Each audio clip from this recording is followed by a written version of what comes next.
All right, let's dive right into this explainer. Today, we're exploring a totally fascinating and incredibly high-stakes business case. We're going to look at exactly how an undisputed automotive icon is fighting tooth and nail to survive a brutal industry transition. We're talking about a company that literally mastered the laws of physics, but is now being forced to master lines of code. To truly grasp where this company is heading, we really have to understand where it started. Ferry Porsche famously said he couldn't find the sports car of his dreams, so he just built it himself. That stubborn, entirely uncompromising vision birthed what would become the most profitable automotive brand in human history back in 1948. He didn't want to compromise. He wanted his specific dream. And that relentless pursuit of perfection, that became the absolute bedrock of the company's DNA. But, and here is the massive existential question we're facing as we look at the landscape in 2026. Can a company built over 7 decades on sheer mechanical perfection actually reinvent itself in the software-defined era? Everything that made them legendary, the roar of a flat-six engine, the perfect panel gaps, is suddenly taking a back seat to things like battery management and over-the-air updates. Section 1. The Mechanical Legend. To really understand the gravity of this threat, we first have to fall in love with the machine, starting right at the beating heart of the 911, the Boxer engine. This engine is basically the poster child for engineering stubbornness. If you asked any physicist where to put a heavy engine, they tell you to put it in the middle. But Porsche, they hung it right off the back axle. It created this intense pendulum effect that earned early models the nickname the Widowmaker. But instead of giving up, they spent 60 years stubbornly perfecting this mechanically flawed rear engine layout into an absolute handling masterpiece. The flat Boxer engine, where the pistons move like two prize fighters punching their gloves together, sits incredibly low, basically gluing the car to the road. And all that engineering stubbornness, it translates into fiercely loyal customers. I mean, they rank first in brand loyalty at 57.4% according to J.D. Power. And why is that? It's the everyday usability. You can literally drive a 911 through a snowstorm, take it to its absolute limit on a racetrack, and then valet it at a black tie gala that same evening. It's the over-engineered build quality that creates a community of die-hard fans whose vehicles often act as appreciating assets, not depreciating liabilities.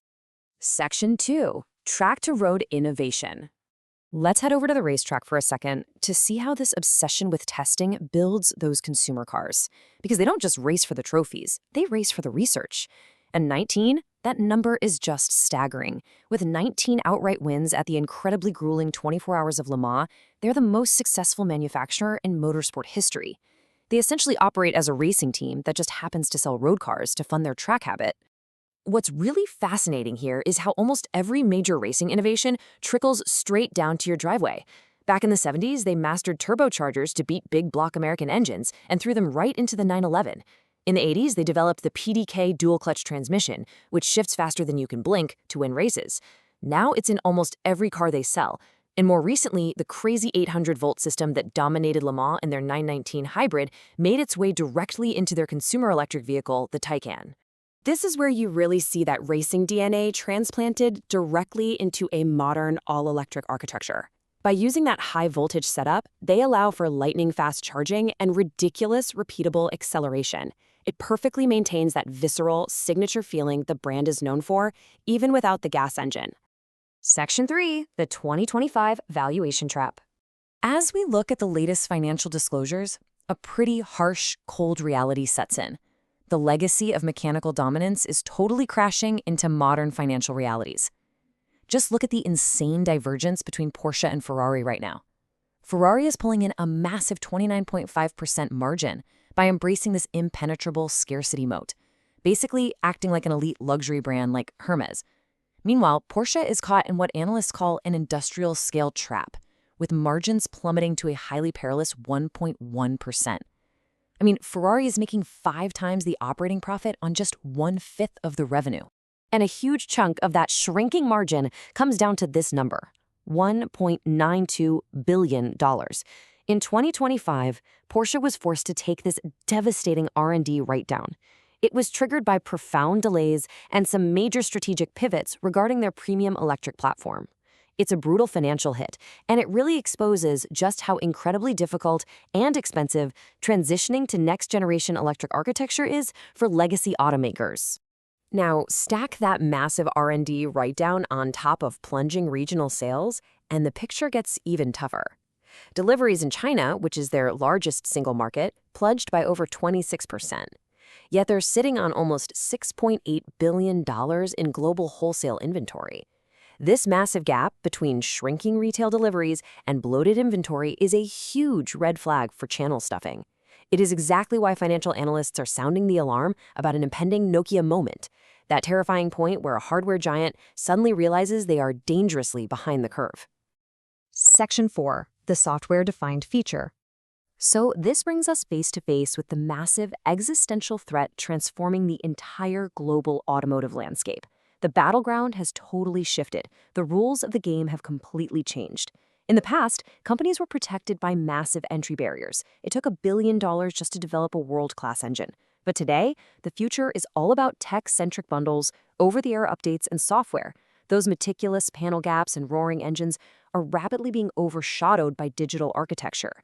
Because electrification basically erased those old traditional entry barriers, tech startups and Chinese EV makers have been able to just leap ahead in both sales and software capabilities. Electric vehicles are mechanically way simpler, using batteries and motors instead of thousands of intricate engine parts. So now you have traditional European automakers playing a seriously fierce game of catch-up on their own turf. But hey, Porsche is absolutely not taking this sitting down. CEO Oliver Blume has made it super clear. They aren't giving up the driver's seat. He noted that their technology should optimally support the driver at all times, never replace them. In their view, AI isn't a competitor. It's a partner.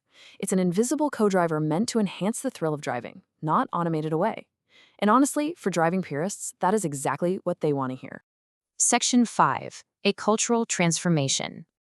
So how on earth is this historic company fixing this vulnerability to secure its future?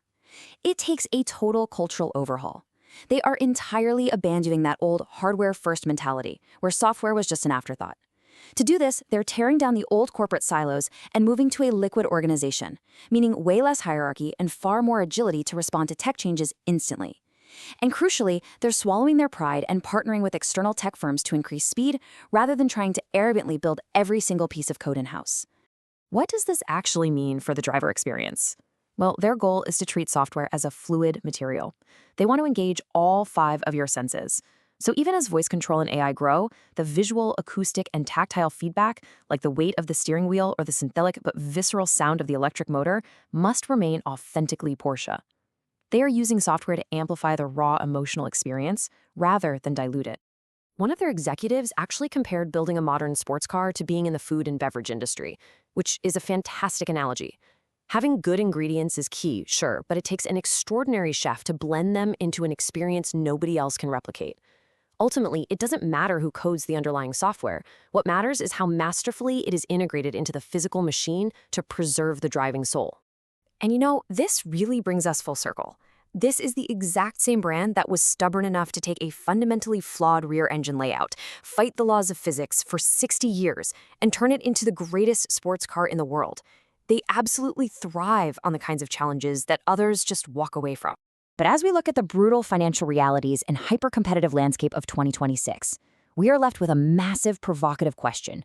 Will that same relentless engineering stubbornness be enough to help them survive and actually dominate the digital age? Can the masters of the machine truly become the masters of the code? That is exactly what we'll all be watching to find out. Thanks so much for joining me for this explainer. I really hope this helped you understand the massive shift happening under the hood of the automotive industry right now.